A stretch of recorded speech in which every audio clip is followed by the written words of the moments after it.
Good afternoon, everyone. My name is Q Smith, and I am a current intern in the Office of Career Services this semester.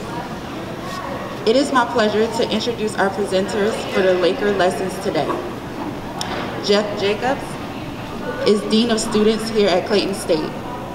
In his long tenure at the university, he has held such positions as the Director of Student Life, Director of Orientation, and Director of Housing. Dean Jacobs says he has the best job in the world and couldn't see himself doing anything else but supporting and serving students. Bridget McDonald is Director of Career Services here at Clayton State. She joined the university 15 years ago as Associate Director of Career Services and has been the Director of Career Services since 2012. Ms. McDonald has worked in the career service profession for over 30 years and says that this is now her calling, as she is passionate about helping students gain confidence and clarity about their career journey. Thank you, Q. Thank you. Good afternoon, everyone. Good afternoon, everyone. Thank you all for coming out, this intimate little group in this cloudy, rainy day. We're going to get cozy here. And for some of you who are a little further away from us, I would love to entice you to come forward a little bit more so we could see the whites of your eyes. Yeah, you, we're talking to you. And I might even entice you with an extra free drink coupon for the grind. So if I see you up here, though you all are getting coupons later. So welcome to Laker Lessons, and we just want to say that this is a program that we started in our Division of Student Affairs last semester, and some of our programs have actually featured stories of different individuals on our campus, from students and alumni to individuals who work here. And so we've been hearing different stories of people's experiences going through college and how they ended up where they are and what they're doing. So when I was starting to think about this program for me, I was going to tell a little bit of a different story about my experience here at Clayton State. And as you heard in the introduction, I've been at Clayton State a good while, a little over 28 years, but who's counting? And I was thinking, this sort of supercharge your degree, look for experiences that are key for when you graduate. It's something that I've been talking to students about probably my entire career here. I remember back when I was Director of Student Life, I would always be getting calls from certain faculty who taught freshman classes and wanted me to come and speak to their freshman class, usually in the first part of the semester, about the extracurricular and getting involved. And so I was always loving to have that invitation. And so when I would go, and I would think a lot too, and that was back when I was young and had a lot more hair than I do now. And so, you know, back at that time, I was really thinking about what do I want to impart to these students, some of whom were actually non-traditional students coming back to college after a number of years of being out and maybe working in another job. And so I talked to them, and I actually pondered a little bit about what it is I want to impart to them, and why in the world do we have an extracurricular program here on our campus. And you know, I kind of polled the classes over time, and a lot of them said, well, it's just so we can have fun. And that's a good response. And so I would agree with them mostly about that, and that what I see it as, you know, having fun is connecting to the university. And those of us who support students know that connection is a big part of being here at the university. And I sometimes talk to them, I actually say connection, there's two other C's I use. Connection, complementing your academic experience and what you're learning in the classroom, and then ultimately cultivating your skills and abilities. And so I would talk with them a little bit more about those kinds of skills and abilities that they might need when they get out and start searching for a job. And I would always say to them, you know, I wish my colleague from Career Services was here, because she would tell you the exact same thing I'm telling you right now. And I can't tell you how many times I said that about my Career Services colleague, even when you weren't even here yet. And so I was laughing when I put together this program, and I said, well, how about I just bring the Director of Career Services here with me today and hope she backs me up on what I've been saying all this time. So that's kind of how this story came about. But I was directly honest with students about, and I'm a product of my own college experience, and never thought I'd be doing some of the things I'm doing today, except for the fact that I had so much exposure and experiences to things that built my confidence, gave me interpersonal skills and things like that while in college, that it was a no-brainer when I started connecting to other things and taking on new assignments. Even as a student, the kinds of experiences kept being thrown at me, and then ultimately interviewing in the job. But to this day, I remember my first couple interviews for my first position, first professional position. And I remember the people interviewing me asking me, so we see you did this, this, and this. Tell us more about these things. And you know, it was interesting to me because there were less questions about, well, you know, tell us what you like to do in your spare time. And it was really about, we want to hear what you're able to do and how you're able to do it. And I realized at that time during that interview that I was able to call on a lot of experiences that I had had through college and beyond, and able to prove to them that I'm going to be an asset to their company. And so I live and breathe that motto and have been sharing it with students for a long time. And I got a few other points that I've used to convince some of the folks who say, you know, I'm too busy to get involved. I'm very busy with all these classes. I may work part-time or full-time, or I have a family to take care of, so I don't have time for all these things. And I look at them directly and I say, I challenge you to do it. You need to do it. And so if you talk to any of us in student affairs here, you'll know that we push students and challenge them to get involved in beyond what they're doing, just going to and from the class. Because, as I always say, you're expected to go to class, you're expected to do your assignments and get good grades, but nobody's gonna force you to get involved and do other things, right? So I always, right there, say, that shows you're an action-oriented individual, and you know that's what employers want to see when they're hiring. So I think that, and I'm going to give you a chance to jump in here. And I've got some few other points to make, but I think that you know, having a great experience while you're in college is what you want in terms of just the feeling, the aesthetics of being in college. But ultimately, people underestimate, I think, what those experiences can bring to them and how it can give you the edge when you are out looking for the full-time job and beyond that. So here you are, my colleague. Are you going to tell me that I'm full of crap or what? Absolutely not. As you know, we have agreed for many years and had many conversations about this, because actually one of the first things that employers will do sometimes in an interview is go straight to your activities section and your volunteer section of your resume.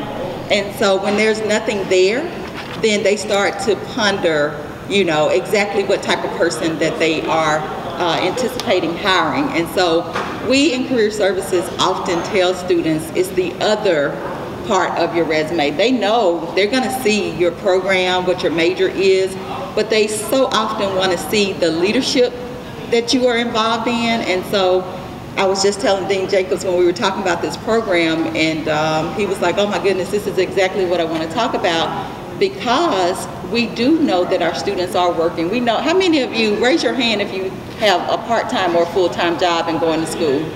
It is just what our students do. Even if you work on campus, it's still in student employment. In addition to that, we at Clayton State have a gazillion, as I like to say, opportunities for you to get involved. Even this week, you've seen emails come out about being a Laker navigator. You're going to get a stipend for that, and yet you'll be able to work around your school schedule. So I was telling him about an opportunity that I had to speak with some students last semester, and students kept saying, I want to do that, but I just don't have time.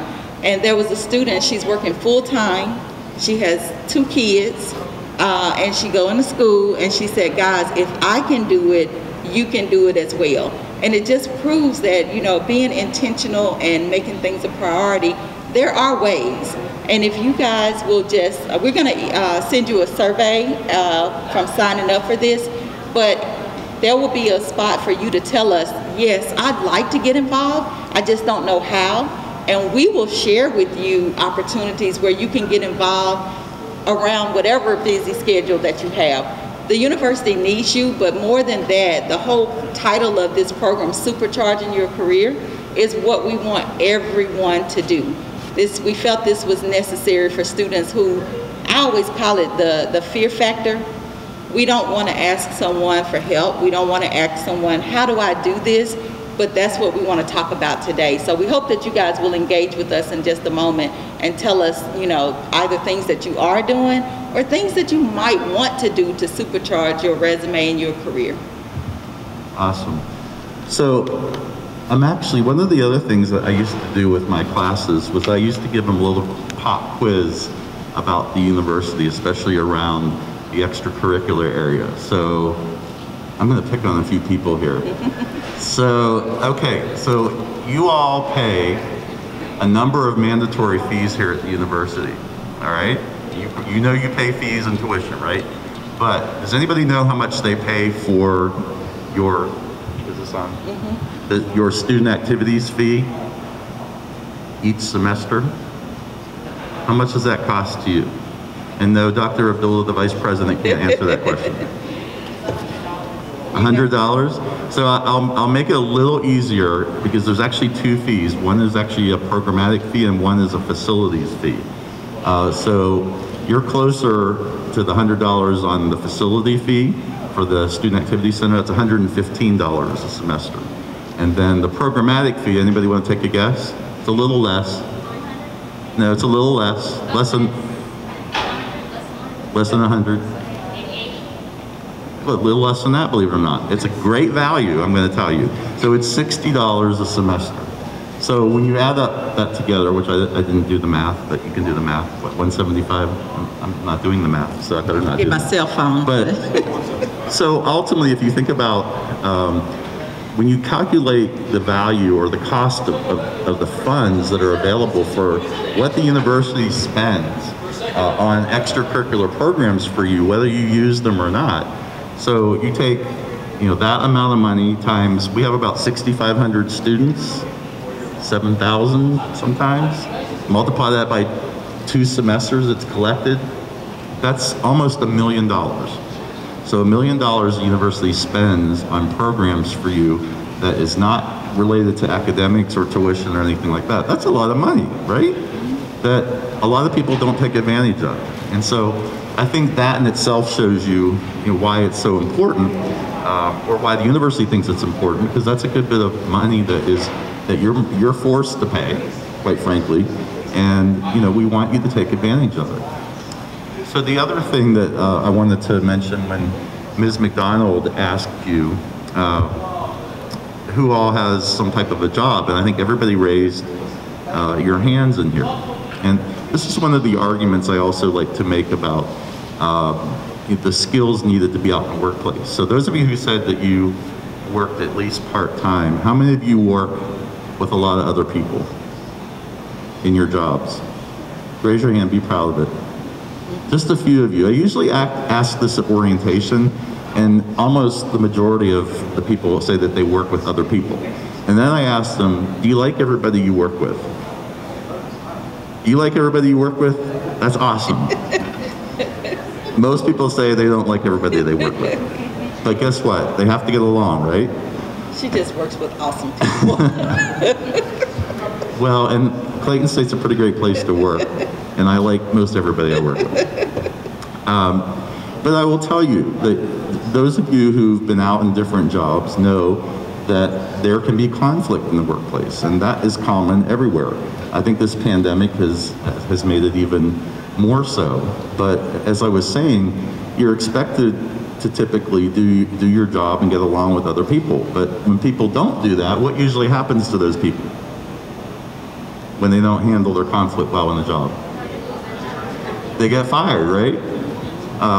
And you know, this pandemic aside, because the job market is, I think, upside down in so many ways, but you know, back in the day, you know, the job market was very competitive, and there were a lot of people seeking positions, and if you had a good position, you valued it and coveted it and didn't want to give it up, but and the expectation was high. But you know, we also see in our society, unfortunately, you read the news or watch the news, we've seen situations that it's just not about people getting fired. People start to take matters into their own hands when they're in conflict situations. So unfortunately, we've seen violence in the workplace in some really tragic situations. And so, you know, that's one of the other things I used to always talk about was, you know, that employer who is interviewing you wants to know that you have the mind and the wherewithal to come in and be able to manage people because you've had experiences where you've been able to disagree, where you've been able to, you know, deal with the next bully that comes along. And you're not gonna go, actually what we would say, go postal, which was the term we used to use back, because I think one of the first workplace shootings, if I'm not mistaken, was in a post office. And that's the phrase that we sometimes use. Now it happens in so many places.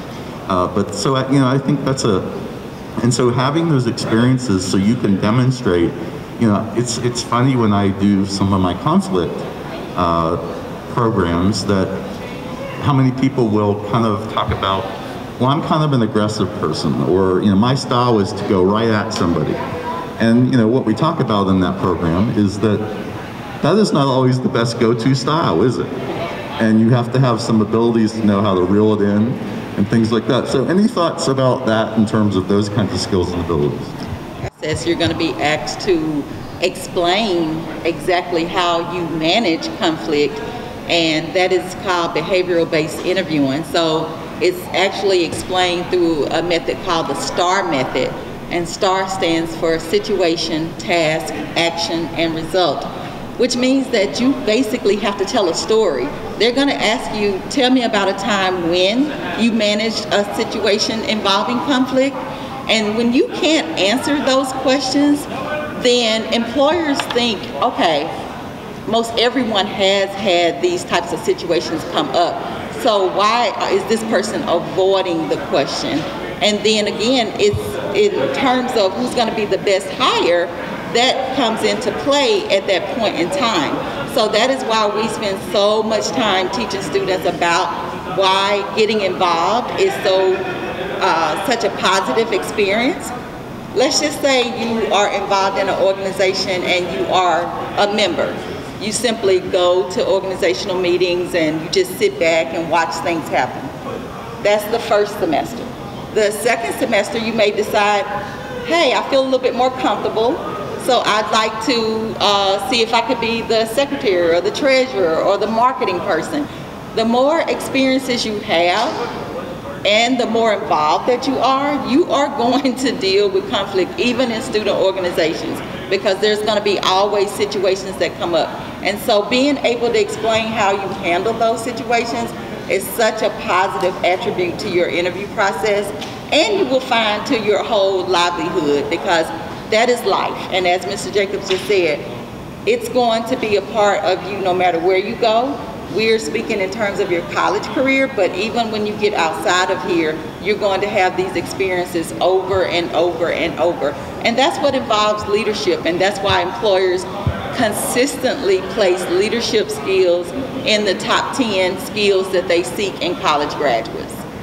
So one of the things that I always ask students too is, if you think about, how many of you have a resume that you've started, or have some kind of an updated resume that you're, as things go on, you keep adding to it? That's good. I mean, right down your alley. She pushes resume building all the time in development. But you know, I always say, when you're sitting across from an employer, or let's just say, even if you're sending your resume in and they're looking at it on the table with all the other candidates, you know, how is your resume going to stand out compared to the other ones that they're looking at? But I always also say about the interview, you may have been a really good student, got a 4.0 while you were in school, which I think is fantastic. But let's be real. How long can you talk about your 4.0 GPA in an interview? Like, if you can stretch that out for 5 minutes, good luck. Because otherwise they're going to be bored. They want to hear what you did, what you've been doing, and that kind of thing. But let's talk a little bit about resume. So, have you ever come across anybody who's padded their resume with untrue type experiences? I actually have. Was interviewing a person from the University of Georgia, a student who graduated from there for a position, and the student didn't write their resume. And so whoever they chose to write the resume filled it up with things that they couldn't explain. And so we didn't know if it was true or untrue, but we, interpreted it as some untruths on there because they couldn't explain it. And so again, whether it's you padding it or someone else padding it, is not a good thing to do because in the interview process, it's going to be revealed at that point. Yeah, you're going to be caught and be asked questions, and so.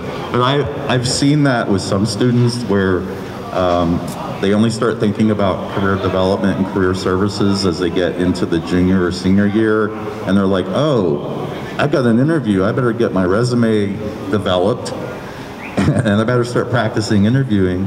And by the way, I'm going to throw all these little experiences on. What clubs are out there? I'm going to go look at the list on the website. I'm going to put that down and down.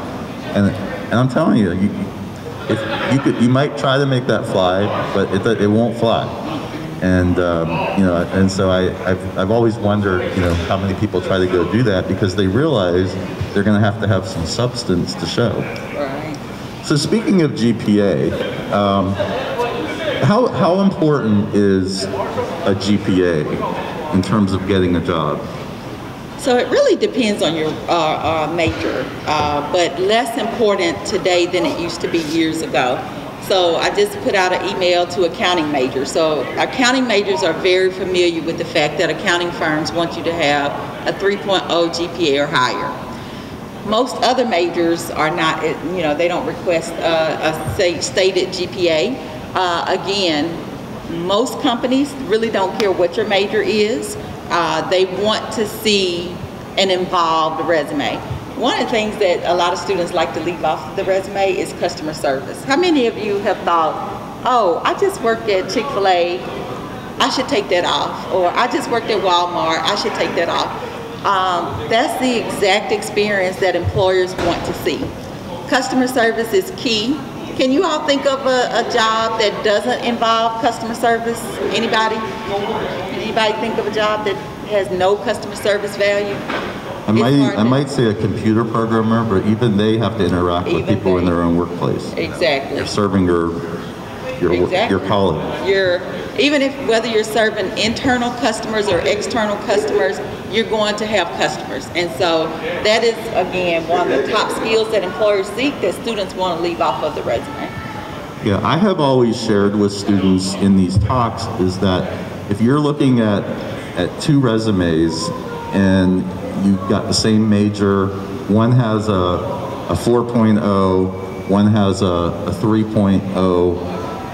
3.0 has a long list of things that they were involved with in college, and the 4.0 has about maybe a little less than a half a page. I'm certain they're going to call the individual with the ones with the experiences. I mean, just think about the things that they're looking for. It's kind of common sense in a way. But to this day, I still see students, coming in, wanting experiences, and I look at their resume, and they're at a senior level, and I can tell they haven't invested a lot in the extracurricular and the involvement level. And so, I worry about those kinds of things because I know how critical it is. Absolutely. I mean, and beyond the extracurricular, the experiential learning experiences are also key, and that is going to help fill your resume. And luckily for our students here at Clayton State, most of you have that requirement in your program, so you're not going to be able to escape experiential learning experiences, but anything that you read about experiential learning now, you're going to see that employers hire students with internship and co-op experiences or clinical experiences at a much higher rate than those who do not have those experiences. So be glad that we actually have that requirement in our program, and seek those experiences before your required time comes up, because we want you to have an awesome experience to add to your resume and not just check a box. And employers can tell if you did an experience just to check a box, okay? And I even tell individuals that, you know, doing all these experiences on the... I didn't understand that. Hey Siri. Doing all these campuses, or these experiences on our college campus is not necessarily where it all has to be done. As you said, you know, the work experiences in customer service are important. Don't forget about, you know, things that you might be doing with your church in terms of philanthropic, volunteerism. All those things need to count, and you should make them count.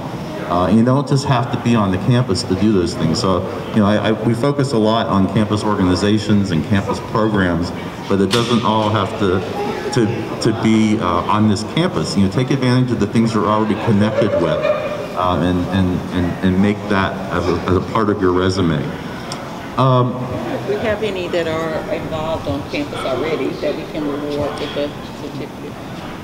Well, we can ask that in a minute. I have another quiz question, and I might have to put Doctors Ward and Abdullah on the spot. Oh, okay. So, for those of you who are attending today, how many clubs and student clubs and organizations do we have registered at the university this semester? Who wants to take a guess? And guess what? I don't know. I know about what it is, but I'm going to have to get the answer. Okay, I saw the answer. So anybody want to take a guess up front? 10? Higher. Close. 35? Okay. And I think that's a little lower these days because of just the way things are, but we've had in upwards of 60 organizations on our campus.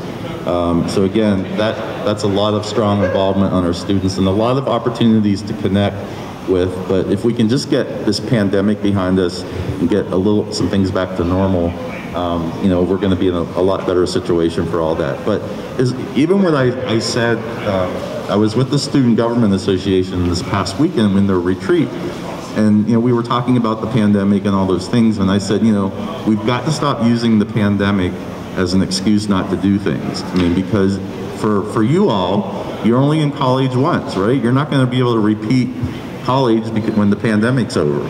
So we've got to do it wisely, do it smartly and safely, but we still have got to, you know, we've got to push ourselves to do things and take advantage of those opportunities. The last thing I want to comment on is a little bit along the lines of some of that conflict resolution stuff. There's a new thing, well, it's not really new, but it's kind of coming around again, and it's a thing called emotional intelligence. Has anybody heard that before?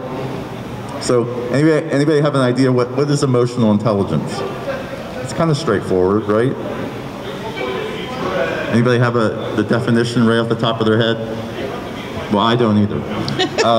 But it's really, long story short, it's about being in touch with your emotions, knowing like what your trigger points are, and knowing how you react in situations. So again, back to experiences. Some people have never, you know, been pushed to the limit where they know what their tempers might be like. So having those kind of things, I mean, being bugged by people is a good thing, right? You start to know how to manage people. And we do that on a regular basis in many of our work situations and things like that. But check out emotional intelligence because there's some really good stuff around that as well. And we might do some programming around that too, so look for that maybe in the coming weeks and months. So you were going to ask a question for the audience. You want to do that? Yeah, I'm always curious as to who's in the audience. So I was telling him I like free drinks, so I want to give away some of these certificates, so these coupons. So I was curious to know if we do have individuals in the audience who is actively involved in a campus club, organization, whether it's in your department or not. So anybody who is actively involved on campus now in the audience? Not one person? That's gonna change after today, right? I was gonna say, well, who can we entice to join a club or organization? Are Are you more interested now? Can we have a conversation with you to get you interested in joining a club or organization? We have non-traditional clubs and organizations. We have traditional clubs and organizations. And we need you. We need you. Did you say something, Dr. Abdul? Okay. Okay. So we're not going to put you completely on the spot. If you have questions or inquiries about those kinds of things, about getting involved, certainly see us after the program. I wanted to just open it up for any questions that anybody might have about anything we've talked about. I'm just really relieved that my colleague is backing me up on what I've been talking about for 25 years. And so thank you, Madam Director, for that. And any questions about anything said today? Yes.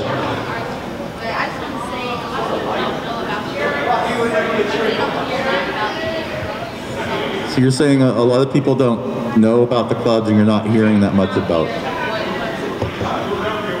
So we will make note of that, and we'll keep working on that. That's something we work on day in and day out. Hopefully you're getting some things, for example, from our Vice President who's sitting back there, the Laker, what do we call it? Laker News. Laker News, Student Affairs News, and there's other news things that come out. So one of the things, that's funny you mentioned that, I have talked to individuals in the past about not having tunnel vision while you're in school too. It's very easy to tune out all the email noise, and sometimes you have to say, I'm just going to take a look at this because, and I'm guilty of it too. We're all guilty of it. I have, what's the Performing Arts Hall back here behind me? Spivey Hall. So that is one of it's a gem of a concert hall in our United States and world renowned. And I will tell you that I let that kind of pass by me. I haven't looked at the season brochure, and we've recently started taking students there. And I have to tell you, when somebody has dragged me there to go with them, I've seen some of the best programs, and I'm like, I would have missed this if somebody didn't drag me there. And I think that's what we're talking about in terms of campus experiences. Try everything once if you've never tried it before, or just be curious about something and go. Push yourself to try it, because you never know what it's going to be like. It might be a dud, and the best part about that is you can say that wasn't very good. But you also might be enlightened much more than you might ever have realized. And so I remind myself regularly that you need to do more and take it all. Think about what it means to be college educated. It's about being well-rounded. What do people think about for a college-educated person? Well-rounded, being able to tolerate different points of view, opinions, having a worldly view. So, think about that too in terms of your development and your world perspective.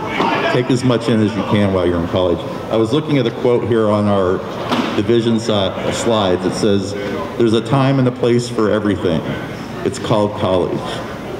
So check it out. Any other questions? Yes.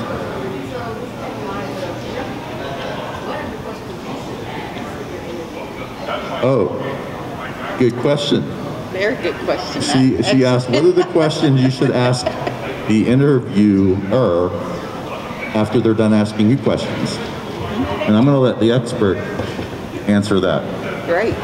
And there are many, and it really we always tell students, in fact, I did a practice interview with the student this morning, and the student had already had one interview, so the questions that she would ask in this interview would be different. But if this is for the first interview, you want to go with at least 5 to 7 questions, right? And cover things that you haven't discussed.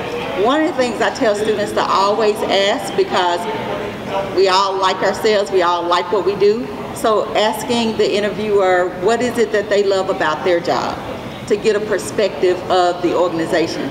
Because you're actually supposed to be interviewing the company as well as them interviewing you. You want it to be a great fit, right? And so you want to ask about that. But you also want to ask questions about how you're going to be evaluated, right? How often, okay? If they haven't told you who you're going to be reporting to directly, you want to ask that. What you don't want to ask in the interview is ask about salary.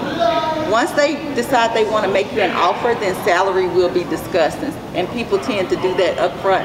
How much does this position pay? So I want to throw that out there as a gem to not ask that. But on our website, we have interview tips that includes many questions that you can ask in the interview process. But those are some of the good ones to discuss. Any other questions? Yes. What would you suggest to seniors that had tunnel vision until their senior year? What would you suggest to them as far as getting? The question was, what do you suggest to seniors who had tunnel vision while they were in school and now need to make some things happen? I'm gonna let you answer that one too. You're gonna give me all the tough questions, right? Because I might not say it so nicely. Well, you know, one of the reasons, again, why I'm going to just say our VP decided that we should do these discussions and lessons is because that was his vision, that there are students who actually don't know and that we could sit and have a conversation. And so I always tell, you know, one of the things about career being my calling is I always say if I could reach just one person. So I say if you have had tunnel vision and you have the opportunity to get in front of conversations like this, take advantage of the individuals who want to help. That's number one. And we are here to help and get you started. It only takes one bold step, right? And it could be a small step. We're not asking you to take a giant leap and become president of something or what have you, but there are many small steps that you can take. So be just bold enough to take one small step and let that lead you into the next step. The travesty would be not to take a step at all, okay?